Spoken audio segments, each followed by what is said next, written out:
దేశ విద్యాశాఖ మంత్రి ధర్మేంద్ర ప్రధాన్ రాజీనామా చేయాలని డిమాండ్ చేస్తూ SFI, PDSU, NSUI, AISF, DYFI ఆధ్వర్యంలో నల్గొండ పట్టణంలోనే విద్యాసంస్థల బంద్ నిర్వహించి అనంతరం క్లాక్ టవర్ సెంటర్లో రాస్తారోకో చేపట్టారు. ఈ సందర్భంగా జిల్లా కార్యదర్శులు మల్లం మహేష్, ఖమ్మంపాటి శంకర్, ఈదూరు సాగర్, ముదిగొండ మురళి, అంజన్ కుమార్ యాదవ్ మాట్లాడారు.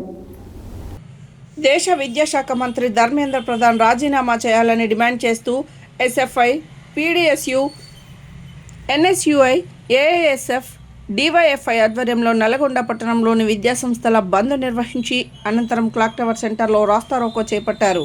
ఈ సందర్భంగా SFI, NSUI, AISF, PDSU, DYFI జిల్లా కార్యదర్శులు మల్లం మహేష్, ఖమ్మంపాటి శంకర్, ఇందూరు సాగర్, ముదిగొండ మురళీకృష్ణ, అంజన్ కుమార్ యాదవ్ మాట్లాడుతూ దేశవ్యాప్తంగా జరిగిన నీట్ పరీక్షలలో జరిగిన అవకతవకల వల్ల లక్షలాది మంది విద్యార్థులు తీవ్రంగా నష్టపోయారని, పలువురు విద్యార్థులు ఆత్మహత్యలకు పాల్పడడం అత్యంత విషాదకరమని అన్నారు.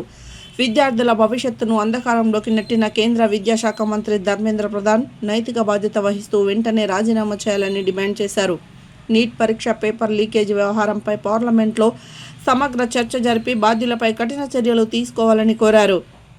శాంతియుతంగా నిరసన వ్యక్తం చేస్తున్న విద్యార్థులు, విద్యార్థి సంఘాల నాయకులు, మేధావులు, సామాజిక కార్యకర్తలపై లాఠీచార్జీలు జరపడం ప్రజాస్వామ్య విరుద్ధమని ఖండించారు. విద్యార్థులపై జరిగిన లాఠీచార్జ్కి దేశ ప్రధాని పార్లమెంట్ సాక్షిగా క్షమాపణ చెప్పాలని డిమాండ్ చేశారు. నీట్ వ్యవహారంలో ప్రాణాలు కోల్పోయిన విద్యార్థుల కుటుంబాలకు కేంద్ర ప్రభుత్వం తక్షణమే ఆర్థిక సహాయం అందించి ఒక్కో కుటుంబానికి ₹1,00,00,000 ఎక్స్గ్రేషియా ప్రకటించాలని కోరారు. విద్యార్థుల నాణ్యమైన డిమాండ్లను అణచివేయాలని ప్రయత్నిస్తే దేశవ్యాప్తంగా ఉద్యమాలు మరింత ఉధృతమవుతాయని హెచ్చరించారు.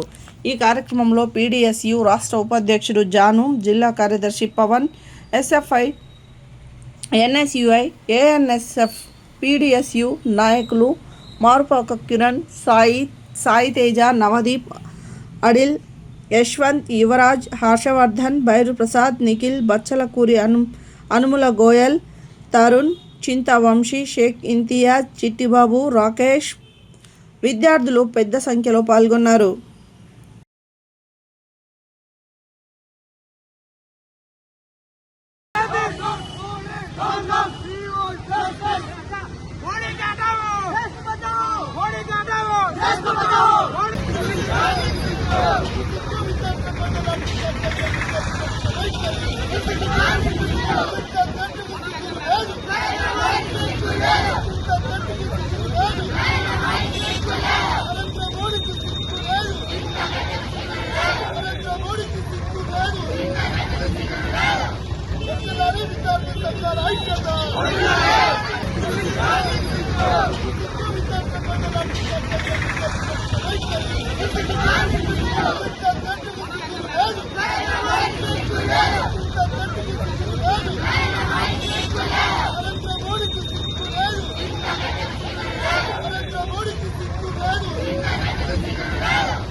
ఐక్యత